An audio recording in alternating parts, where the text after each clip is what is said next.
First of all, I'm proud, Frank, of the fact that we required those.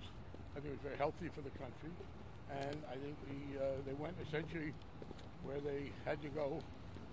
Do you think there was any justification in keeping them secret? No, that's if I had thought there was justified in keeping them secret, I wouldn't have helped put through a bill to. I mean, even for the for the brief period they were kept secret. No, if I thought that they should have been secret, I wouldn't have been one of those who forced them to be out in the open. I do think that it's very healthy for them to happen. We've had a history of that with the Fed when they have resisted it, and Congress has from time to time been able to push them to greater openness. I do think, and by the way, this is not a one-time thing. The bill we have will require this kind of complete openness going forward, with this one point, which is I don't want it to be simultaneous because you don't want people trying to play the market based on the Fed. Right. But the bill that became law didn't just mandate this release from the past. It now will make that a regular procedure. So these kind of disclosures will be a regular part of what the Fed did. We've also restricted the Fed's authority to some extent. The authority they use, for instance, to pay the creditors of AIG no longer exists. We took that away, and we circumscribed it significantly. So there will also be more rules about what they can do in the future. But on the whole, I have to say, too, it essentially worked. I think it was beneficial for the country. The government's going to be making money off these things.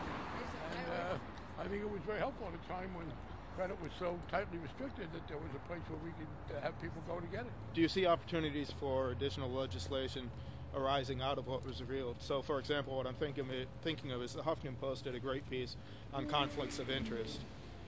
One of the directors of the Atlanta Fed directed or loaned money to his own bank, bank where he was I think president. on the whole, frankly, those who were looking for conspiracies and scandals were disappointed.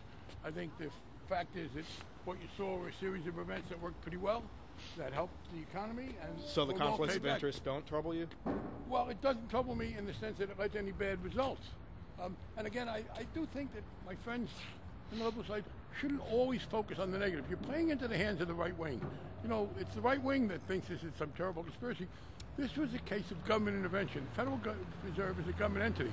It intervened substantially to stave off worse damage than we would have gotten. And I think it's a great mistake for people on the liberal side to join in this kind of Fed bashing. We're now having these objections, for instance, to quantitative easing, which is based on the right-wing view that the Fed shouldn't be worried about unemployment. The potential for conflicts is there, but in fact, if you look at this, I don't see anything that people show me shouldn't have been done. Well, I don't see anything where people will lend money who shouldn't have been lent the money and couldn't pay it back. Have you got any examples of that? Well, this is interesting, an interesting conversation, because I think the progressives are mostly upset at the idea that the bankers that ran the economy into the ground, that are engaged in all this foreclosure fraud, that are submitting fraudulent documents to the courts, they're being bailed out. Their executives are taking down 7-digit bonuses, and this is all being assisted not only by Congress, but, like you said, by the Fed. You're again playing into the right-wing's hands. In fact, we passed a bill to stop many of these things. You're now talking about a period when there was no legislation. So would you have had the Fed do nothing? I mean, there's always been legislation against forgery. You're not talking here. These foreclosure issues were not what we're talking about. Right. Would you have had, at a time when there was no credit available, would you have had the Fed do nothing? Is that your position? That's what the right wing wants. I am glad the Fed did what it did because I think it staved off worse economic damage. So I need to know, do you think the Fed should not have had these programs? Should not have? Now, I don't think every one of them was done perfectly. I think on the whole it worked well. But secondly, we have put in new rules about these things. As to foreclosures, these are not primarily done with the foreclosures. Finally, with regard to bailing out the banks, you are aware, of course, that we have gotten that money back with interest. Yeah.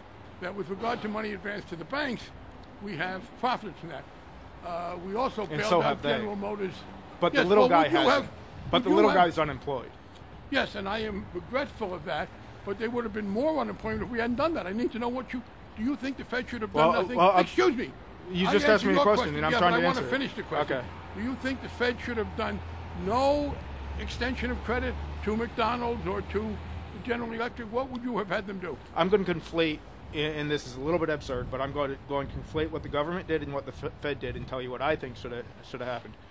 break down the however many $1 trillion it was and divide it by 330 million people, which is the number of people we have in this country, and cut each person in this country a check for that amount, because all that money would have gone straight into bank accounts. And you understand how fallacious that is, because the money was paid back. It's absurd. We didn't. Well, you say to me, I'm going to say that this is absurd and respond to it, and when I say I mean, it's absurd in the sense that I know it would never happen, but our economy would be much better off. No, it would not be. And tax Here's your revenues would be problem. much better off. It would not be. Now you're getting into the Stockman School of supply-side economics. Here's the difference. You acknowledge the money was paid back. Doing what you suggest, cutting everybody a check, they wouldn't have paid the money back. We did not give the banks anything. You're saying instead of lending the banks money, why don't we give it to individuals? Because then you would have had that much more deficit. So it's really just not. It's not just absurd. I hate to totally admit this. illogical. I hate to admit this, but I know I've done reading that says that it's absurd to say that the banks pay everything back. I'm going to go back. Don't start with it being. Don't ask me a question that says, "Well, this is absurd. What do you think about it?" No, what I'm saying. And then when I point out the flaw, the fact is it is very different. We didn't give the banks that money. We lent the banks the money, and they have paid it back. And now the Fed has all Fed has all this bad debt on its books. Let's not get it's away still from there. Your point. What's still there? All the bad debt is still there. All the bad mortgages locked up in the CDSs and all the rest. I'm trying to respond to your question. Please don't do that. Did we get money back from AIG? Please don't ask the question and then try and change the subject. You asked the question, why didn't we just take the money we gave to the banks and give it to each individual, divide it up 330 million? The answer is we wouldn't have gotten it back, and it would have been that much more of a deficit. It would have been hundreds of billions of dollars. There was about $400 billion. And by the way, does that include the money to GM? Would you not have? Are you mad that we I would have gave bailed money out. to GM? No, I would have bailed out the car. Okay. So you would have bailed out GM and Chrysler. Yeah. So we're talking about $240 billion that went to the banks, but it came back with interest. So no, we would have had a bigger deficit after they dumped their toxic debt off on the Fed. No, that is simply not true. It is not toxic debt. The fact is that the Fed is making money off that. But I want to go back. If you asked a question, please don't run away from it. You said, wouldn't we have been better off if they had simply given all that money to the individuals? And the answer is no, we would have been worse off, because giving that money away and not getting it back would have greatly increased the deficit, and we would have been in a greater hole. So lending the money to the banks and having them pay it back, it's not comparable to saying, well, why don't we just give it away to people? Now, as to the toxic debt, I will say, it's for AIG, we changed that.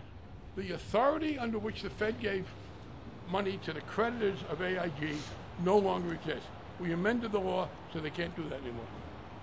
Well, I will say that the Fed's got a bunch of non-performing loans on their books. Congressman, you're great.